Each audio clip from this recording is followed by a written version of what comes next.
এই যে আকাশ দেখিস না, কালো মেঘ। এখানে বজ্রপাত পড়বে না আর। ইম্পর্টেন্ট কল, আপনি বুঝবেন না। ভিজে তো একেবারে ঠান্ডা হয়ে গেলাম। ওমা, টিভি অফ করি।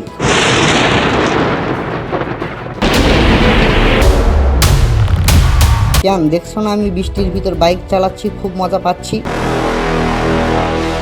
বিদ্যুতের সাথে সংযুক্ত, বজ্রপাত হলে ফ্রিজ থেকে শরীরে শক আসতে পারে।